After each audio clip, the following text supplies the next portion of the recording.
बहुत तकलीफ होती है जब आप योग्य हो और लोग आपकी योग्यता ना पहचाने। तो मूवी की शुरुआत में हम एक लड़की को होटल के अंदर कुछ साफ सफाई करते हुए देखते हैं कि तभी उसे एक पर्स मिलता है और वो जब उस पर्स को खोलती है तो उस पर्स के अंदर से कोई चीज नीचे गिर जाती है। वो चीज पता नहीं क्या थी, पर वो जमीन में नहीं गिरती और हवा में ही तैरने लगती है। पर उस लड़की को इस बारे में कुछ पता ही नहीं चलता और वो जब उसे उठाने के लिए झुकती है कि तभी अचानक से वो अंदर चली जाती है और सीधा पहले फ्लोर में गिरती है। वहाँ के लोग ये देखकर बिल्कुल हैरान थे कि आखिर ये लड़की यहाँ पर आई कैसे, क्योंकि वो 14th फ्लोर से गिरी थी और ये था फर्स्ट फ्लोर। और हैरानी वाली बात ये है कि सीलिंग में एक खरोच तक नहीं आई है। कुछ देर के बाद जब CIA के एजेंट वहाँ पर आते हैं तो वो उस फ्लोटिंग मटेरियल को नोटिस कर लेते हैं। उन्होंने आज से पहले ऐसा कोई मटेरियल इस अर्थ में नहीं देखा था, तो वो इस पर टेस्ट करने के लिए इसे लैब में भेज देते हैं। और साइंटिस्ट ने बताया कि ये मटेरियल अर्थ का है भी नहीं, ये कोई एलियन हाईटेक टेक्नोलॉजी है, पर ये पृथ्वी में कैसे आई ये बताना मुश्किल है। अगले दिन एजेंट को एक और खबर मिलती है कि खेतों में एक बॉडी पड़ी है, पर वो बॉडी अजीब तरह से फ्लोट कर रही थी। पहले तो एजेंट्स को लगा कि ये सब कुछ हवा की वजह से हो रहा है, पर जब उन्होंने चेक किया तो हवा भी सही डायरेक्शन में चल रही थी। उस लेडी की बॉडी भी उस टुकड़े की तरह ही फ्लोट कर रही थी। तो इससे उन एजेंट को शक होता है कि शायद उस टुकड़े का और इसका कुछ तो कनेक्शन है। और जब ब्रायन उस लेडी का हाथ हुक से निकाल देता है तो उस लेडी की बॉडी हवा के अगेंस्ट तैरने लग जाती है। वो जब उस बॉडी का पीछा करते हैं तो कुछ दूर जाकर देखते हैं कि उसके ही जैसी और भी बहुत सारी बॉडी उसकी तरह ही हवा में फ्लोट कर रही हैं। जब उन बॉडीज को लैब में लाया जाता है तो साइंटिस्ट बताते हैं कि इनमें से कोई भी मरा नहीं है, बस उनकी हार्ट बीट काम नहीं कर रही है और वो कुछ रिस्पॉन्स नहीं कर रहे हैं। इसके अलावा पूरी बॉडी अभी भी जिंदा है। तभी उनमें से एक बॉडी अचानक से अपनी आंख खोलती है और अपने चारों तरफ देखने के बाद एक बार फिर से अपनी आंख बंद कर लेती है। ब्रायन और उसके साथियों को लगता है कि हो ना हो ये चीज उस मटेरियल से जरूर कहीं ना कहीं कनेक्ट है और ऐसा हो सकता है कि वो सिर्फ एक टुकड़ा ना हो, इसके अलावा और भी बहुत सारे टुकड़े पृथ्वी में मौजूद हों। तो वो समय बर्बाद न करते हुए सीधा वहां पर पहुंच जाते हैं। यहाँ पर उन्हें विश्वास था कि उन्हें कुछ ना कुछ जरूर मिलेगा, तो वो चारों तरफ ढूंढना स्टार्ट कर देते हैं। तभी उन्हें जंगल में काफी अंदर जाकर उसी मटेरियल का एक बहुत बड़ा मलबा मिलता है। ये उनके लिए एक बहुत बड़ी खोज थी, तो वो तुरंत ही उस बड़े से मलबे को उठाकर ट्रांसफर करने लगते हैं। पर तभी उनकी नजर पड़ती है दो अनजान लोगों पर जो पता नहीं यहाँ पर कब आ गए। ब्रायन और उसके साथी जैसे ही उन्हें देखते हैं वो तुरंत ही उन्हें गन पॉइंट कर लेते हैं, पर इतने में ही वो उस मलबे का एक टुकड़ा खा लेते हैं जिससे वो टेलीपोर्ट हो जाते हैं। इधर एजेंट्स को कुछ समझ नहीं आता कि आखिर ये सब हो क्या रहा है और दूसरी तरफ उन दोनों में से एक बंदा तो सेफली एक ब्रिज के नीचे आ जाता है, पर दूसरा उस ब्रिज के ही एक पिलर में टेलीपोर्ट हो जाता है, जिस वजह से वो जोरों से तड़पने लगता है और दूसरा बंदा बिना किसी हेजिटेशन के उसे गोली मार देता है ताकि वो उसे कहीं पकड़वा ना दे। कुछ देर के बाद जब ब्रायन और उसके साथी वहां पर पहुंचते हैं तो वो बंदा मर चुका था और उसका साथी भी वहां पर नहीं रहता। इसके बाद से ही पूरी सिटी में अजीब अजीब तरह की चीजें होना स्टार्ट हो जाती है। शॉपिंग कार्ट अपने आप ही चलने लगते हैं, आयरन सिलेंडर्स खुद ही रोल होकर कहीं पर जाने लगते हैं। न केवल ये बल्कि जितनी भी मेटालिक चीजें होती है वो सब एक जगह पर जाकर इकट्ठा हो जाती हैं और ये पूरी सिटी में एक घेरा बना देती हैं। ब्रायन और फिनोला को जब ये पता चलता है तो वो तुरंत ही यहाँ पर पहुंच जाते हैं, पर तभी उनकी नजर पड़ती है एक अजीब से बंदे पर जिसका नाम एरिक था और वो एक कार के शीशे को तोड़ने की कोशिश कर रहा था। ब्रायन जब उसे रोकता है तो एरिक उसकी बात नहीं मानता और उल्टा उसे ही भला बुरा कहने लग जाता है।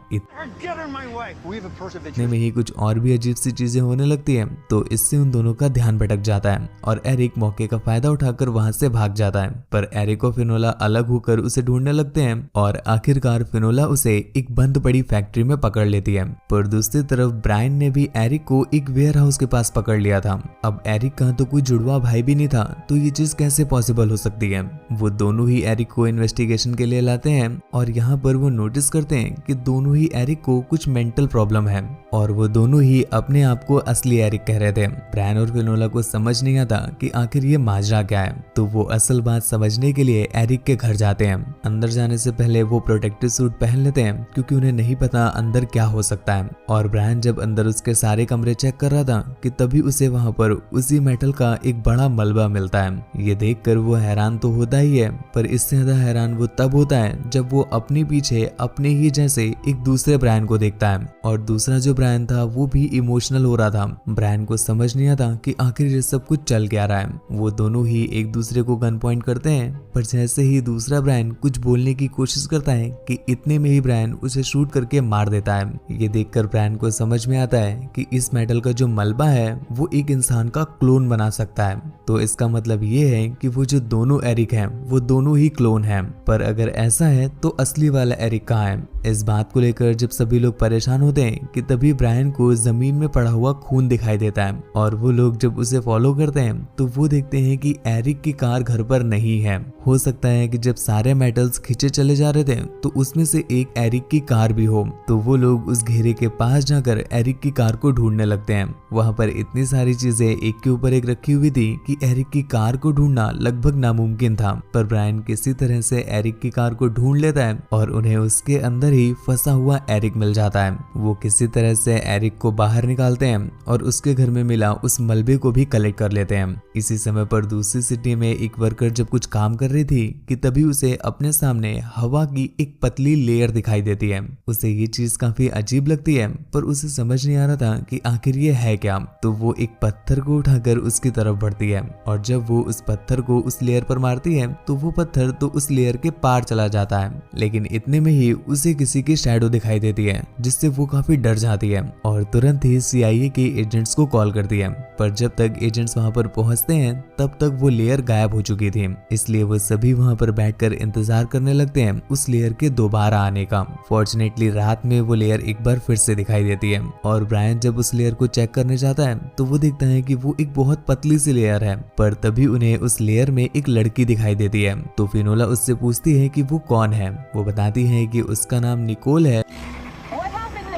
इसके साथ साथ वो अपना होम एड्रेस भी बताती है। इसके बाद वो लेयर एक बार फिर से गायब हो जाती है। पर इसके बाद जब वो उस लड़की का नाम और एड्रेस देखते हैं तो उन्हें पता चलता है कि ये लड़की तो 2019 में ही गायब हो गई थी। उन्हें कुछ भी समझ नहीं आता तो अगले दिन वो उस लड़की के फादर को बुलाते हैं। उन्हें बिलीव नहीं होता कि निकोल ने इनसे बात की है क्योंकि उन्हें तो लगता था कि निकोल मर चुकी है। कुछ देर के बाद एक बार फिर से जब वो लेयर वापस आती है तो निकोल के डैड उससे बात करने की कोशिश करते हैं और उससे कहते हैं कि आखिर वो 2 सालों से कहाँ थी। पर निकोल को ये सुनकर काफी अजीब लगता है। वो तो कहती है कि बस मुझे यहाँ पर आए हुए कुछ घंटे ही हुए हैं और आप कह रहे हो कि मैं 2 साल से गायब हूँ। इसके आगे निकोल उनसे कुछ कह पाती कि इतने में ही वो लेयर एक बार फिर से गायब हो जाती है। अब उन सभी को समझ नहीं आता कि आखिर ये कैसे हो सकता है। निकोल बस कुछ घंटे से गायब है पर यहाँ पर तो उससे गए हुए 2 साल हो चुके हैं। दूसरी तरफ एक एजेंट जब उस मलबे पर रिसर्च कर रहा था तो वो एक चीज नोटिस करता है कि इस मलबे पर अगर कुछ डाला जाए तो वो टेलीपोर्ट हो जाता है। इसलिए वो तुरंत ही उस मलबे को स्पॉट पर लेकर आते हैं और उस मलबे के यहाँ पर आते ही अचानक से वो लेयर विजिबल होने लगती है और उसके अंदर के लोग अब साफ साफ दिखाई देने लगे थे। पर दूसरी तरफ से निकोल उस लेयर को पार करने की कोशिश करती है पर वो कर नहीं पा रही थी कि तभी वो लोग उस मलबे को उस लेयर में घुसा देते हैं जिस वजह से एक पोर्टल बन गया और फिर फिनोला निकोल का हाथ पकड़ करके उसे उस लेयर से बाहर खींच लेती है जिसके साथ ही वो लेयर खत्म हो गई और उस लेयर के अंदर जितने भी लोग फंसे थे वो सब बाहर आ जाते हैं। इनमें से कुछ लोग तो ऐसे थे जो सदियों से गायब थे पर उन्हें लग रहा था कि उन्हें गए हुए बस कुछ घंटे हुए हैं। और इसी के साथ ये एपिसोड यहीं पर खत्म हो जाता है। इस सीरीज का नाम था डेब्रीज। अगर आपको ये पसंद आया हो तो नीचे कमेंट करके बताइएगा, हम इसकी पूरी सीरीज ही आपके लिए एक्सप्लेन कर देंगे। बस जरूरत है तो 50 कमेंट्स की। और हाँ, वीडियो को एक लाइक करके चैनल को सब्सक्राइब कर लीजिएगा क्योंकि इसको करने में बस आपको 5 सेकंड लगेगा, लेकिन इसके पीछे हमारे पूरे 2 दिन की मेहनत है। तो प्लीज हमें अप्रिशिएट जरूर करें। मुझसे बात वगैरह करनी हो या मुझे देखना चाहते हैं तो आप इंस्टाग्राम पर आ सकते हैं। जय श्री राम।